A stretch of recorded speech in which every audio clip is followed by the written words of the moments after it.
Hello everyone, welcome back to the course. तो आज हम लोग बात करने वाले हैं इस चैप्टर के अंदर कॉन्स्टिट्यूशन ऑफ कोर्ट्स और jurisdiction of the civil courts, कि एक सिविल कोर्ट की क्या क्या जुरिस्डिक्शन होती है और एक कोर्ट की हायरार्की क्या है इंडिया के अंदर।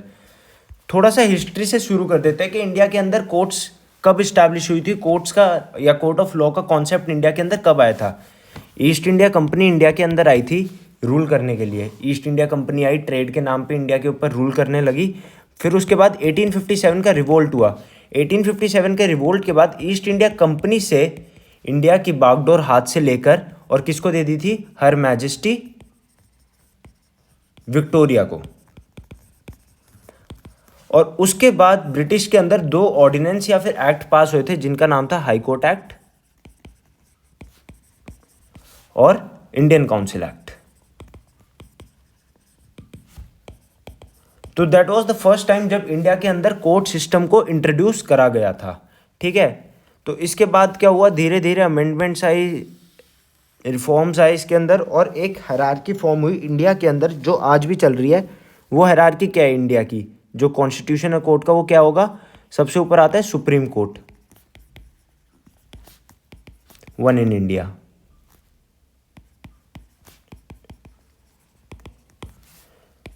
हाई कोर्ट,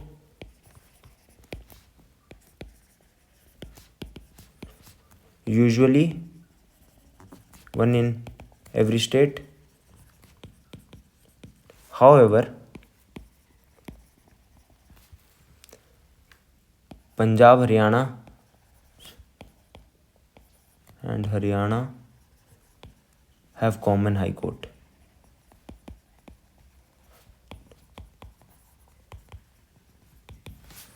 ठीक है, उसके बाद क्या हुआ, उसके बाद बना district court.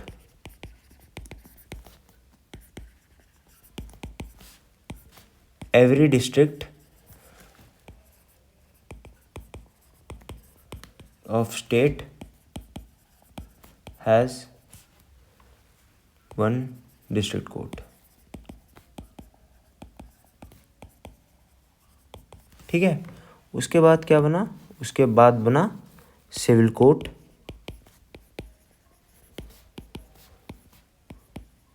Court for small causes. ये भी every district has one civil court, one और more than one civil court. Hierarchy of court को ना अब हम एक बार दिल्ली के हिसाब से भी समझ लेते हैं। एक जनरल रूल है या एक जनरल इस्टेब्लिश्ड लॉ है, वो क्या है कि hierarchy of courts, subordinates court every state के अंदर कौन डिसाइड करता है, उस स्टेट की हाई कोर्ट। फॉर एग्जांपल अगर दिल्ली की हम लोग बात करें तो दिल्ली को कौन रेगुलेट करेगा, Delhi high court rules.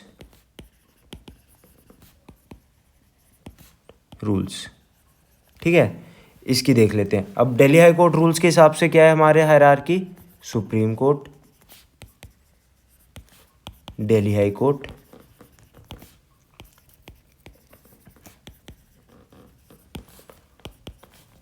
District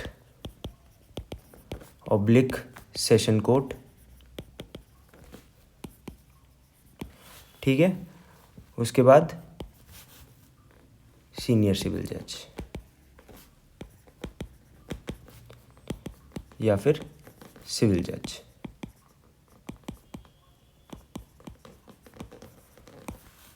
supreme court पूरे देश का एक है और वो दिल्ली में ही है, तो दिल्ली के अंदर एक ही सुप्रीम कोर्ट है, दिल्ली के अंदर एक ही हाई कोर्ट होगा। डिस्ट्रिक्ट, दिल्ली के अंदर टोटल 6 डिस्ट्रिक्ट्स हैं और इसलिए दिल्ली के अंदर टोटल 6 डिस्ट्रिक्ट कोर्ट्स अवेलेबल हैं। ठीक है, अब होता है सीनियर सिविल जज। सीनियर सिविल जज कैसे है, हर एक डिस्ट्रिक्ट के अंदर सीनियर सिविल जज की भी कोर्ट है। फॉर एग्जांपल हम लोग Dwarka court, Saket court, 30 Hazari, Patiala house court कहीं पर भी जाते हैं ना, तो वहाँ पर हमें डिस्ट्रिक्ट जजेस भी दिखते हैं, वहाँ पर हमें सीनियर सिविल जजेस भी दिखते हैं उसी कोर्ट के अंदर।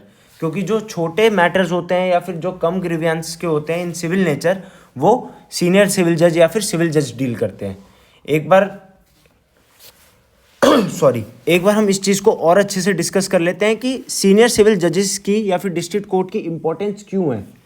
दिल्ली के अंदर हम सबको पता है पेंडेंसी ऑफ केसेस बहुत ज़्यादा है, तो इसलिए क्या करा गया था, दिल्ली हाई कोर्ट ने कहा कि देखो, हम सारा का सारा बर्डन डिस्ट्रिक्ट कोर्ट्स के ऊपर नहीं डाल सकते, तो इसलिए हम लोग क्या करते हैं कि डिस्ट्रिक्ट कोर्ट्स को डिवाइड कर देते हैं, डिस्ट्रिक्ट जज ऑब्लिक सेशन जज। इनके अंदर क्या होंगे, इनके अंदर कुछ presiding additional session, additional district या फिर एडिशनल सेशन जज। ठीक, इनके सबऑर्डिनेट्स कौन होंगे, इनके सबऑर्डिनेट्स होंगे सीनियर सिविल जज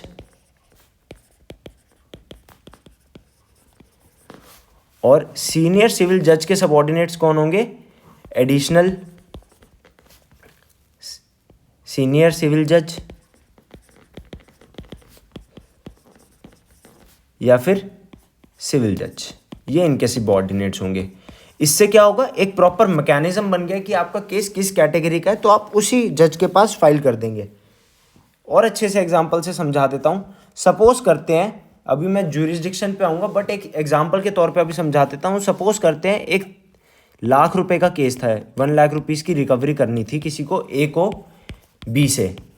तो ए को अगर बी से 1,00,000 की रिकवरी करनी है ना, तो दिल्ली के अंदर पेक्यूनियरी जुरिस्डिक्शन ये कहता है कि 3,00,000 के जितने भी केसेस हैं वो सीनियर सिविल जज के पास जाएंगे।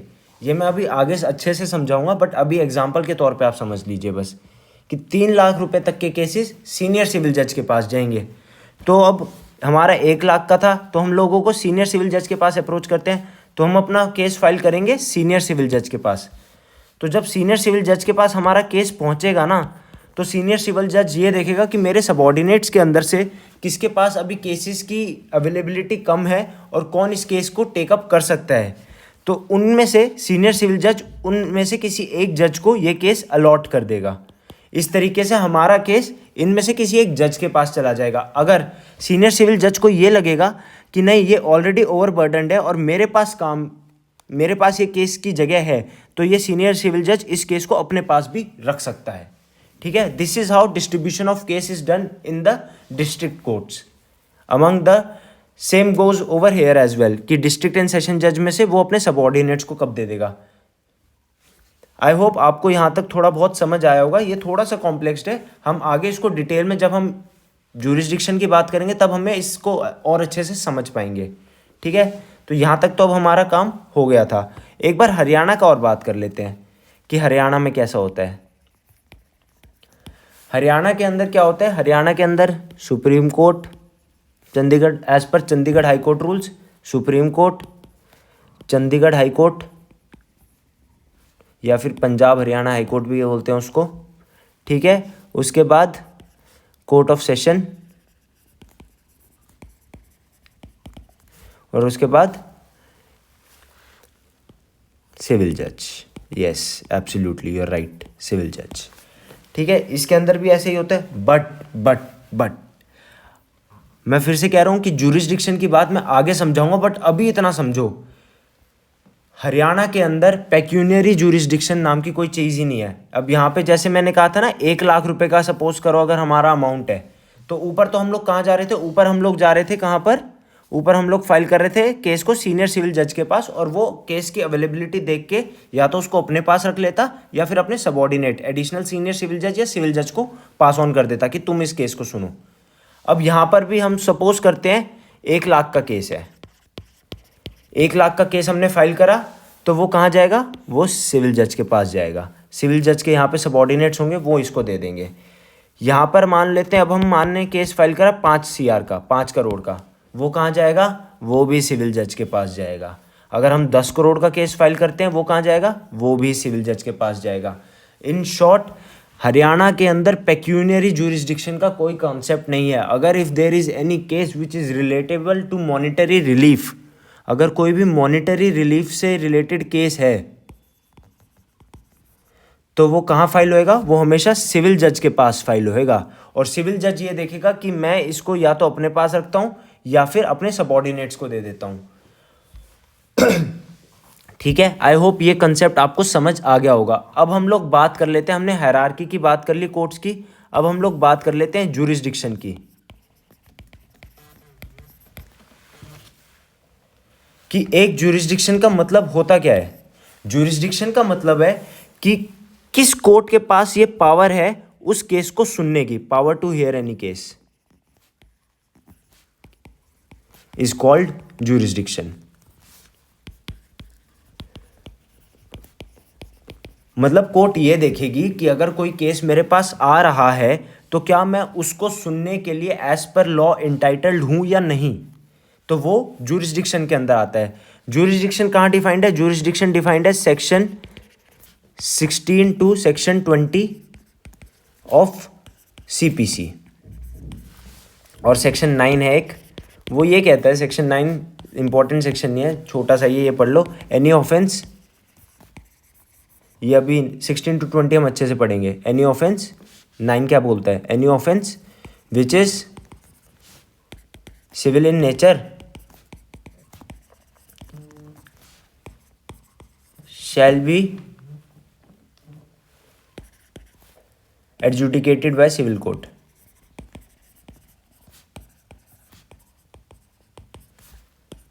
ये हमारा सेक्शन 9 कहता है। तो अब इसको और अच्छे से समझने के लिए एक बार हम लोग पढ़ते हैं कि सेक्शन 16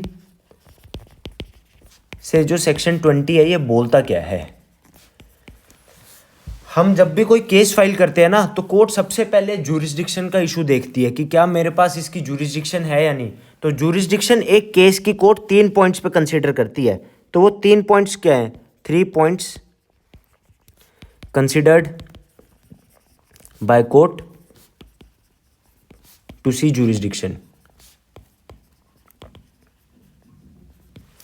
पहला है सब्जेक्ट मैटर सिचुएटेड।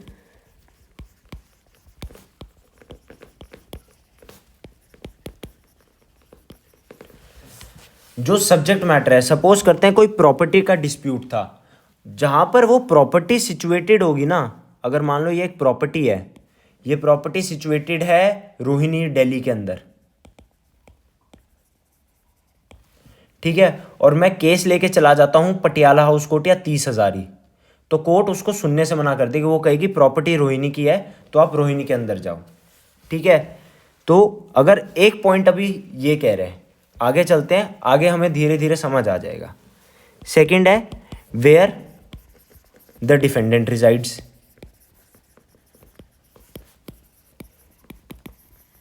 डिफेंडेंट हमने पिछली क्लास में पढ़ा था, डिफेंडेंट का मतलब होता है कि जिसके अगेंस्ट हमने केस फाइल करा है, तो जहां पर भी वो रहता हो हम वहां पर केस फाइल कर सकते हैं।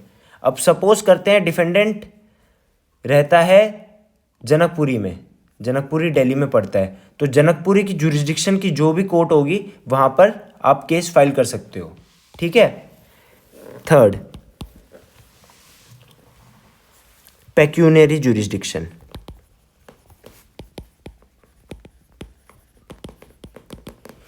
पेक्यूनियरी ज्यूरिसडिक्शन क्या है? Every high court has decided the pecuniary jurisdiction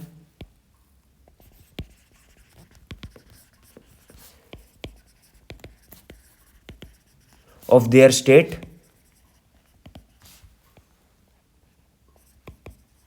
as per high court rules।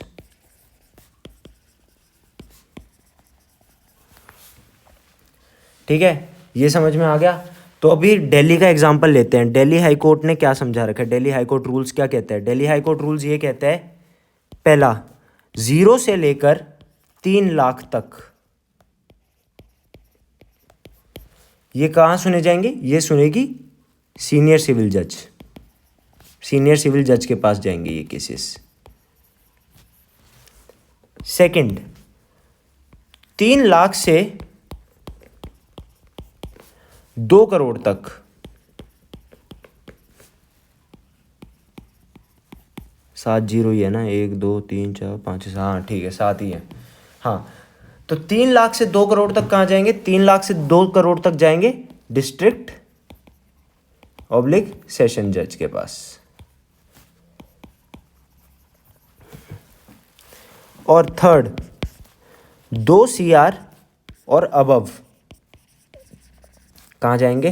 High court के पास, ठीक है। हर एक स्टेट की हाई कोर्ट ये रूल डिसाइड करेगी कि उस स्टेट का पेक्यूनियरी जुरिडिक्शन कैसे डिसाइड होएगा। सिमिलरली एक बार हरियाणा की बात कर लेते हैं। हरियाणा स्पेलिंग गलत हो गई यार, लो लिख देते हैं ठीक, हरियाणा, ठीक है। हरियाणा की बात कर लेते हैं। पेक्यूनियरी क्या होगी यहाँ पे? Any guesses?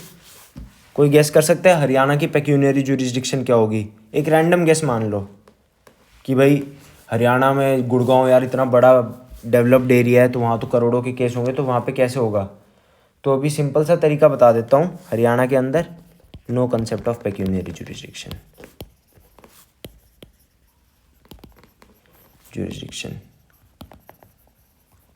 ठीक है, नो कंसेप्ट ऑफ, इसके अंदर कोई कंसेप्ट ही नहीं है पेक्यूनियरी जुरिडिक्शन का। चाहे आपका केस 500 करोड़ का भी हो, वो भी कहाँ फाइल होएगा? सिविल जज के पास, ठीक है। आई होप यहां तक आप लोगों को समझ आ गया होगा। एक बार क्विक रिवीजन कर लेते हैं, थोड़ा कंफ्यूजिंग था बट एक क्विक रिवीजन से हमें समझ आ जाएगा। एग्जाम्पल के साथ समझते हैं, सिर्फ अभी पेक्यूनियरी कंसेप्ट को क्लियर कर रहे हैं। सपोज करते हैं हम दिल्ली के अंदर हैं, अभी दिल्ली की कोर्ट्स में अभी हम केस फाइल करने वाले हैं। तो दिल्ली की कोर्ट्स में अगर हम केस फाइल कर रहे हैं और मेरा केस अगर मान लो 50,000 रुपये का है, तो मेरा 50,000 का केस कहाँ जाएगा? कोई रैंडम गैस या आइडिया करना चाहेगा? तो जो मेरा 50,000 का केस है ना, वो कहाँ जाएगा? मेरा 50,000 का अगर कोई केस है वो कहाँ जाएगा? वो जाएगा सीनियर सिविल जज के पास। क्यों जाएगा वो सीनियर सिविल जज के पास? हमने ऊपर मेंशन कर रखा है। कहाँ पर लिखा हुआ है? हमने सीनियर सिविल जज का यहाँ पर मेंशन कर रखा है कि अगर 0 से लेके 3 लाख रुपए, दिल्ली हाई कोर्ट ने रूल्स बना रखे हैं कि अगर 0 से लेके 3 लाख रुपए तक का कोई भी अमाउंट है तो वो जाता है सीनियर सिविल जज के पास, ठीक है। दूसरा एग्जांपल ले लेते हैं। मान लो अब हरियाणा में हम केस फाइल कर रहे हैं और अमाउंट है केस की 10 करोड़, तो वो केस कहाँ जाएगा? वो केस कहाँ जाएगा? हरियाणा के हिसाब से, since there is no concept of pecuniary jurisdiction, तो इसलिए लोएस्ट कोर्ट के अंदर केस फाइल होता है। जब भी पेक्यूनियरी जुरिडिक्शन नहीं है तो उसकी लोएस्ट कोर्ट यहाँ पर कौन होगा? यहाँ पर भी सिविल जज होगा। तो सिविल जज या फिर सीनियर सिविल जज। आई होप यहाँ तक समझ आ गया होगा। अब ना हम लोग थोड़ा सा कॉम्प्लेक्स होने वाले हैं। अब थोड़ा सा ध्यान रखना क्योंकि अब हम लोग कॉम्प्लेक्स होने जा रहे हैं थोड़ा सा। अभी हमने जुरिस्डिक्शन की बात करी थी। देखो यहाँ पे अभी मैं आपको अच्छे से जुरिस्डिक्शन दिखा देता हूँ कि सब्जेक्ट मैटर जहाँ पर है वेयर द डिफेंडेंट रिजाइड्स, और पेक्यूनियरी पे तो हमारा कंसेप्ट हो गया एकदम क्लियर कि पेक्यूनियरी जुरिस्डिक्शन क्या है कि जहाँ पर जो हमारा केस है, जो हमारा सूट है, उसकी क्या वैल्यू है, उसके बेसिस पे अगर कोई जुरिस्डिक्शन डिसाइड होती है तो वो पेक्यूनियरी जुरिस्डिक्शन होती है। क्या? अगर कोई भी केस या सूट की जो वैल्यू होती है उसके ऊपर कोई भी अगर जुरिस्डिक्शन डिसाइड होती है तो उसे पेक्यूनियरी जुरिस्डिक्शन कहते हैं। पेक्यूनियरी जुरिस्डिक्शन की हमने यहाँ पर डिटेल में डिस्कशन कर रखी है as per Delhi high court rules act. अब एक बार हम लोग आगे बढ़ते हैं कि हमने जुरिस्डिक्शन 2 तरीके की और पढ़ी थी, जहाँ पर सब्जेक्ट मैटर सिचुएटेड है, जहाँ पर डिफेंडेंट रहता है। सब्जेक्ट मैटर सिचुएटेड को हम एक चीज़ और बोल सकते हैं, क्या? Where cause of action arises. ये एक ही चीज़ है, ठीक है। अब हमारे पास 3 आते हैं, क्या? जहाँ पर सब्जेक्ट मैटर सिचुएटेड है, या फिर कॉज ऑफ एक्शन अराइज हो रहा है, जहाँ पर डिफेंडेंट रहता है, या फिर जहाँ पर पेक्यूनियरी जुरिस्डिक्शन है, ठीक है। अब हम एक बार आगे चलते हैं, रफ में इसको अच्छे से समझने की कोशिश करते हैं। तो जुरिस्डिक्शन 3 थी, subject matter oblique cause of action, defendant resides, और पेक्यूनियरी। आई होप यहाँ तक ठीक है। अब एग्जाम्पल्स के साथ अगर हम समझेंगे ना तो हमारे कंसेप्ट ज़्यादा अच्छे होंगे। तो क्या क्वेश्चन है मेरा?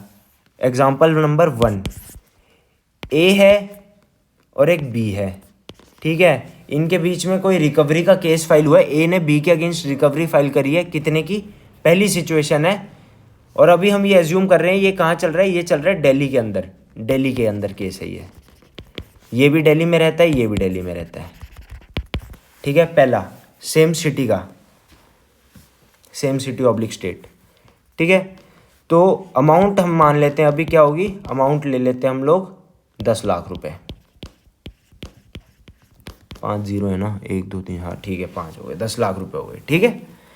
तो अब हमारा सबसे पहला ये क्वेश्चन आता है कि बी जो है वो रहता है इन द जुरिस्डिक्शन ऑफ 30,000 ही, ठीक है। अब ये अगर 30,000 ही रह रहे हैं ना, तो इसका क्या मतलब हुआ, तो पहली सिचुएशन क्या हुई, पहली सिचुएशन है ए बी, ये प्लेंटिफ है, ये डिफेंडेंट है, ठीक है। ये कहाँ रहता है, ये रहता है करोल बाग, जो कहाँ पे है, जुरिस्डिक्शन कहाँ की है इसकी, 30,000 की, ठीक है, 30,000। ये 30,000 कोर्ट्स बहुत पुरानी कोर्ट है दिल्ली की, जो हम लोगों के सीनियर्स थे ना, उन्होंने 30,000 पटियाला हाउस कोर्ट यहीं से अपनी कोर्ट की प्रैक्टिस इस्टेब्लिश करी थी। ये बहुत बड़ी कोर्ट है, बहुत बड़ी, कभी जाओगे ना आपको देखने को मिलेगा, लिटरली बहुत बड़ी कोर्ट है, आप पैदल चल चल के थक जाओगे 30,000 में, ठीक है। तो अब ये आ गया, और अमाउंट क्या था हमारा, अमाउंट हमने मेंशन कर रखा है 10 लाख रुपए। तो अब हम तीनों चीज़ पकड़ते हैं, यहाँ पे सब्जेक्ट मैटर है कोई, सब्जेक्ट मैटर एक तरीके से मतलब कोई भी मूवेबल प्रॉपर्टी की डिस्क्रिप्शन है, नहीं।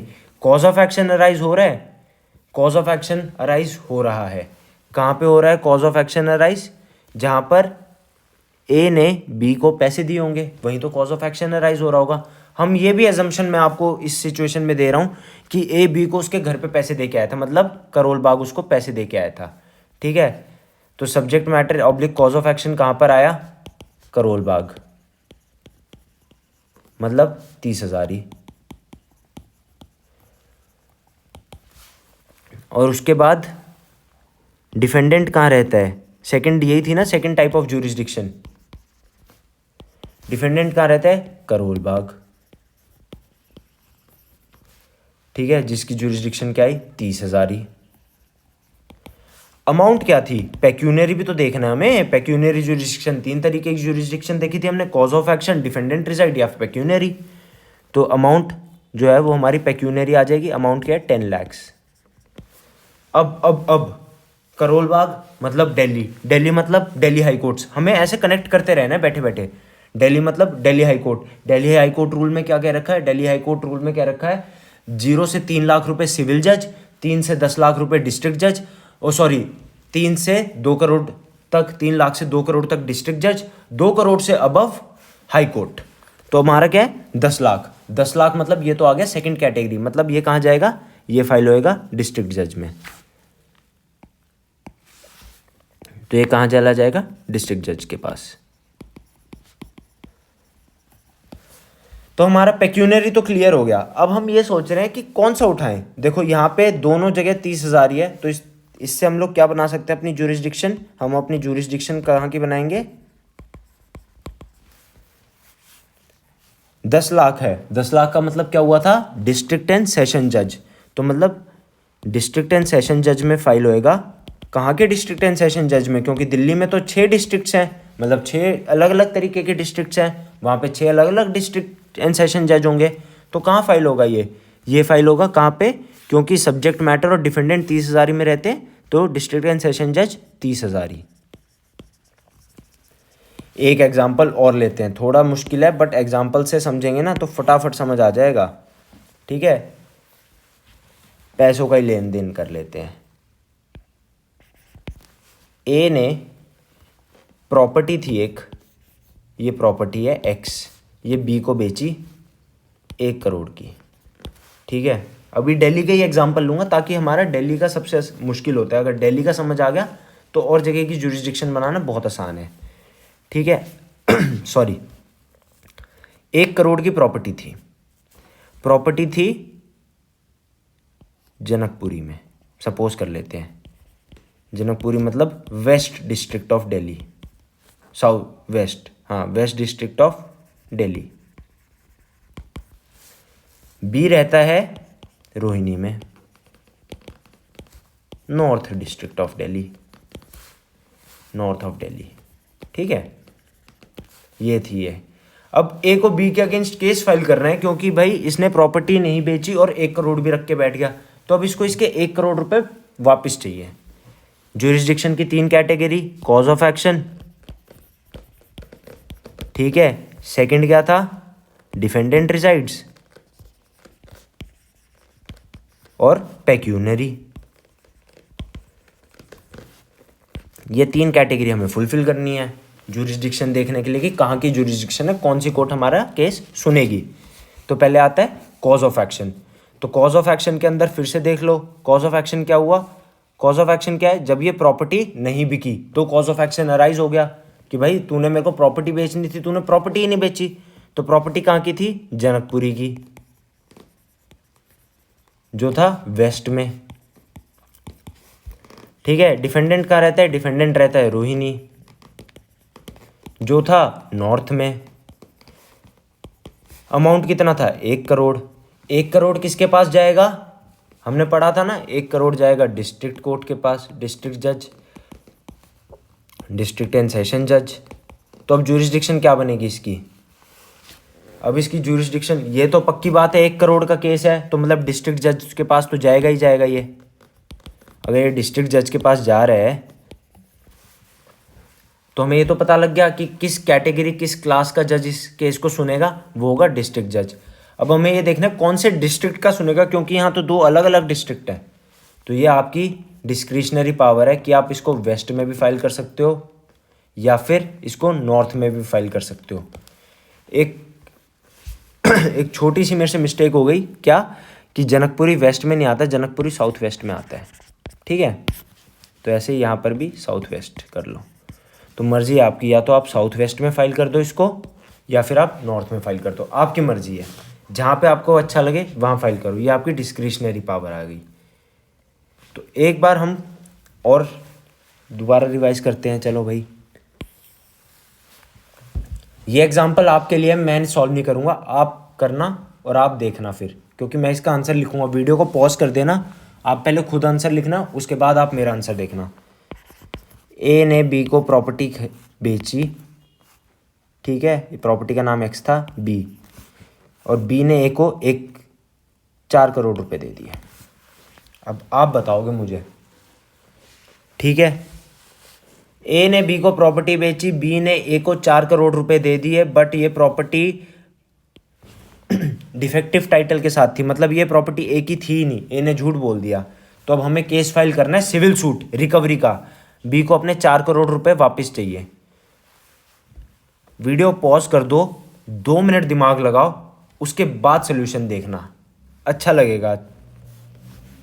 चलो आप सोल्यूशन देखते हैं अब इसका 3 तरीके से। सब्जेक्ट मैटर,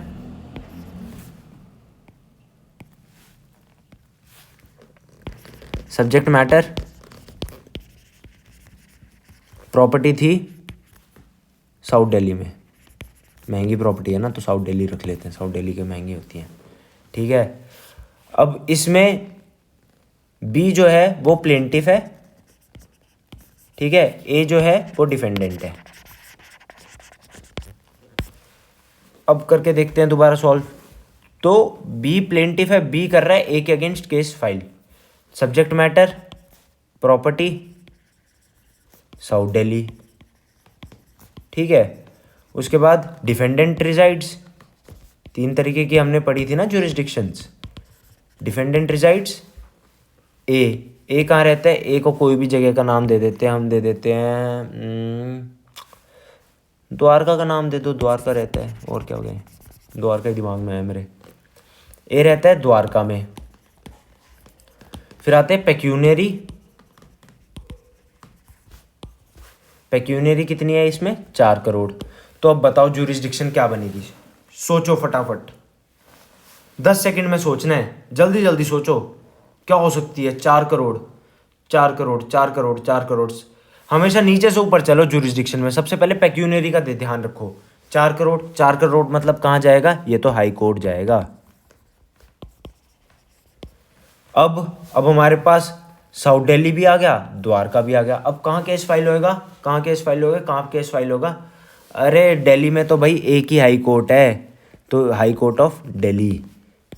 इसका अब कोई रेलेवेंस रहा ही नहीं, क्योंकि हाई कोर्ट तो एक ही है ना। अब चाहे डिफेंडेंट कहीं रहता हो या सब्जेक्ट मैटर की प्रॉपर्टी कहीं पर भी हो, पर केस तो हाई कोर्ट ऑफ दिल्ली के अंदर ही फाइल होएगा, क्योंकि पेक्यूनरी जुरिस्डिक्शन सिर्फ हाई कोर्ट के पास है इस केस की, क्योंकि मैटर 4 करोड़ से ऊपर है। हमने पढ़ा था ना, 0 से 3 लैक्स, 3 लैक्स से 2 CR, 2 CR एंड अबव। तो जो ये 2 CR एंड अबव था, ये किसके पास था? ये था हाई कोर्ट के पास, ये था हाई कोर्ट के पास। तो हमने दिल्ली की जुरिस्डिक्शन तो बहुत अच्छे से सीख ली, ठीक है। अब हम पढ़ेंगे हरियाणा की जुरिस्डिक्शन के बारे में एक बार अच्छे से, ऐसे ही एग्जांपल्स के साथ पढ़ेंगे ताकि हमारे कंसेप्ट क्लियर हो जाए, ठीक है। ए था, बी था, अमाउंट था 10 लाख का, फ्रेंडली लोन, ठीक है। फ्रेंडली लोन दिया, ए ने बी को 10 लाख रुपए फ्रेंडली लोन दिया। ए रहता है गुरुग्राम, बी रहता है पानीपत, ठीक है। जुरिस्डिक्शन बना दो अब इस केस की।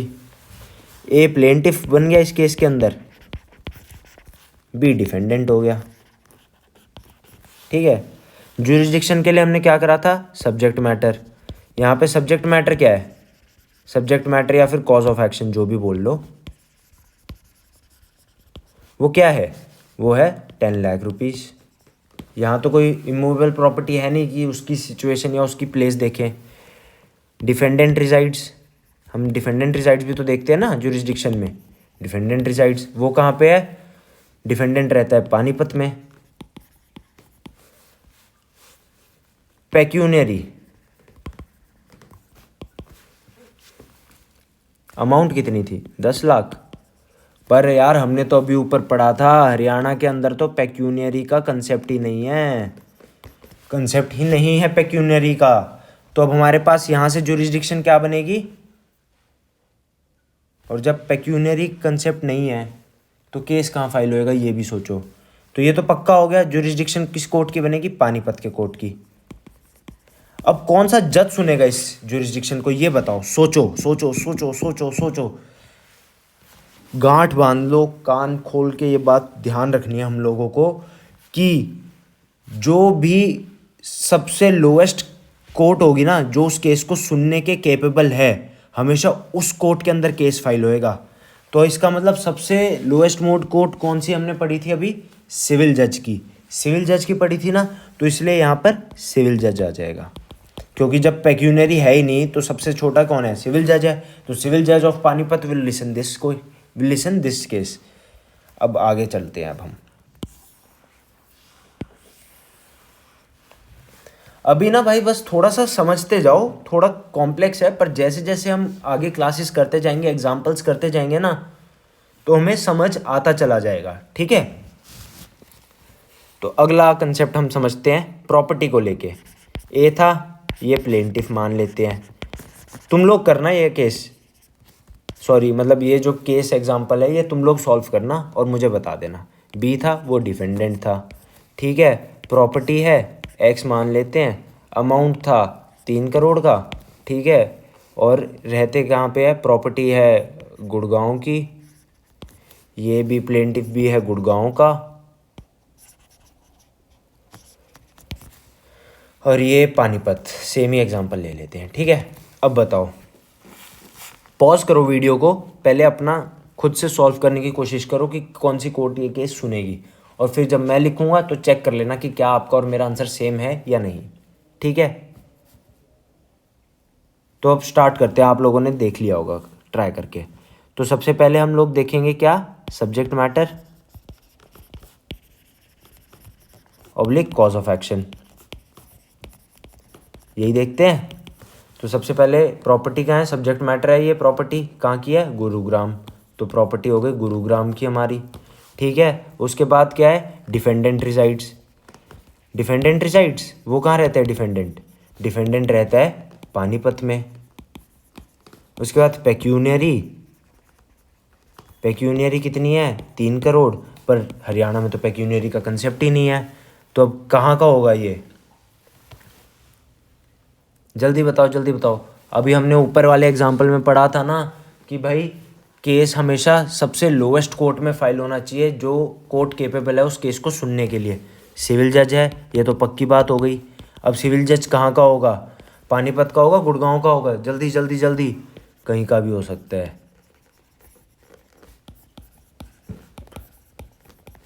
कोई हार्ड एंड फास्ट रूल नहीं है, ठीक है। तो अब ये जो एग्जांपल्स मैंने आपको समझाए थे ना, अब एक बार ज़रा ये मेरे को गुजरात का करके बता देना प्लीज़, बहुत भला होगा। अगर नहीं होता तो आप मेरे को मेल कर देना, हम इस पर डिस्कस कर लेंगे किसी दिन एक लाइव क्लास रख के। बट आप इस कंसेप्ट से आपको अपना समझ आ जाएगा, प्लस आप गुजरात के हाई कोर्ट रूल्स भी पढ़ लोगे तो आपके कंसेप्ट्स और स्ट्रॉन्ग हो जाएंगे, ठीक है। इतना मेरे को शायद लगता है कि आप लोग समझ गए होगे। आई होप सो आप लोग समझ गए होगे। Thank you for the yes, आप लोग समझ गए तो अब इसमें हम आगे बढ़ते हैं ज्यूरिसडिक्शन के अंदर। एक दो चीज़ और बता देता हूँ मैं। ये तो था टेक्निकल सारा, ठीक है, कि ज्यूरिसडिक्शन बनाते कैसे हैं। अब ना एक दो चार छोटी मोटी चीज़ें बता रहा हूँ, वो बस दिमाग में याद रखना। उसकी एप्लीकेबिलिटी बहुत प्यारी है। जब आप आर्ग्यूमेंट्स करोगे, आर्ग्यूमेंट्स प्रिपेयर करोगे ना, तो ये आर्ग्यूमेंट्स आप देखोगे बहुत लोग यूज़ करते हैं। वो आर्ग्यूमेंट क्या होती है कि this court does not have jurisdiction to adjudicate this matter.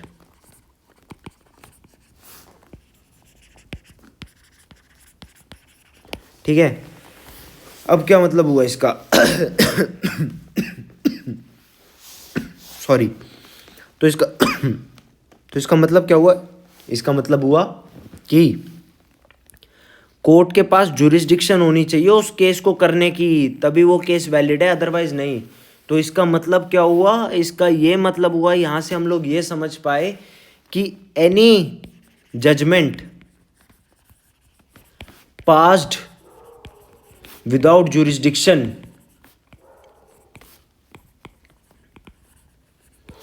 Is void ab initio and is not capable of execution।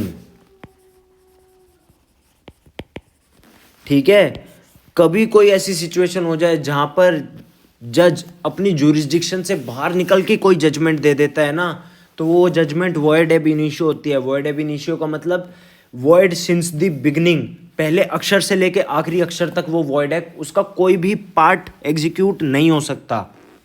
तो इसलिए हमेशा जब भी आप केस ड्राफ्ट करोगे ना, अपनी ज्यूरिसडिक्शन पे बहुत ज़्यादा ध्यान देना, क्योंकि बहुत टाइम निकल जाता है और उसके बाद जब ज्यूरिसडिक्शन का इशू आता है ना, तो बहुत टाइम वेस्ट होता है पार्टीज़ का भी और एडवोकेट्स का भी। तो इस चीज़ का ध्यान रखना। आई होप आज की क्लास थोड़ी ज़्यादा टेक्निकल थी, बट आई होप आज की क्लास आप लोगों को समझ आई हो। तो एक बार हम क्विक रिवीजन कर लेते हैं आज की क्लास में हमने क्या क्या पढ़ा।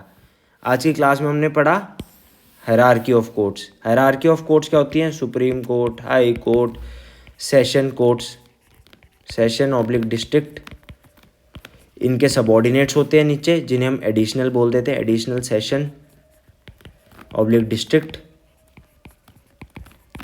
फिर उसके बाद जो होते हैं ये इनके सबऑर्डिनेट्स हैं, बट इनकी और इनकी ऑलमोस्ट पावर सिमिलर होती है। सिमिलरली यहाँ पर आ जाएगा सीनियर सिविल जज, और इनके सबऑर्डिनेट्स कौन हो जाएंगे? एडिशनल सीनियर सिविल जज,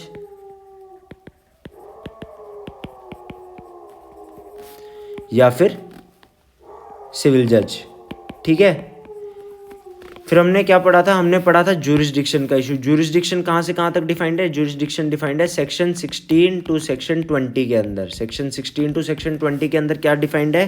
ज्यूरिसडिक्शन बनती है 3 तरीके से: subject matter oblique cause of action, second where the defendant resides,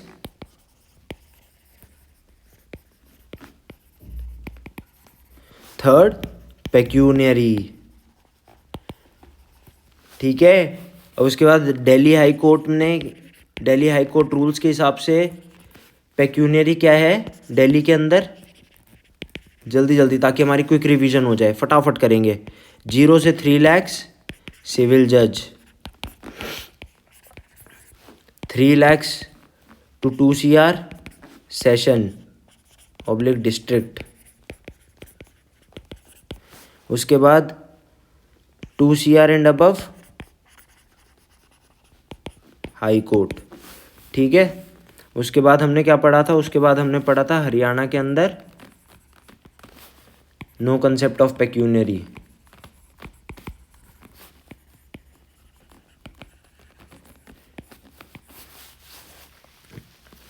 तो गाइस आज हम लोगों ने कॉन्स्टिट्यूशन ऑफ कोर्ट्स पढ़ लिया और कोर्ट्स की ज्यूरिसडिक्शन पढ़ ली कि और ज्यूरिसडिक्शन बनाते कैसे एक केस के अंदर, हमने वो भी देख लिया। ज्यूरिसडिक्शन का मतलब क्या हुआ कि अगर हमें कोई सिविल सूट फाइल करना है तो हमें वो किस कोर्ट के अंदर और किस रिस्पेक्ट के अंदर, किस कैटेगरी के अंदर वो फॉल करेगा, वो हम लोग ज्यूरिसडिक्शन से डिसाइड करते हैं कि कौन से जज के पास पावर है उस केस को सुनने की, उस केस पे ऑर्डर पास करने की। क्योंकि अगर कोई ऑर्डर विदाउट ज्यूरिसडिक्शन पास हो जाता है तो वो वॉइड एब इनिशियो हो जाएगा, that is not executable in the eyes of law. So thank you so much guys, मिलते हैं आपसे अगली क्लास के अंदर। Thank you, bye.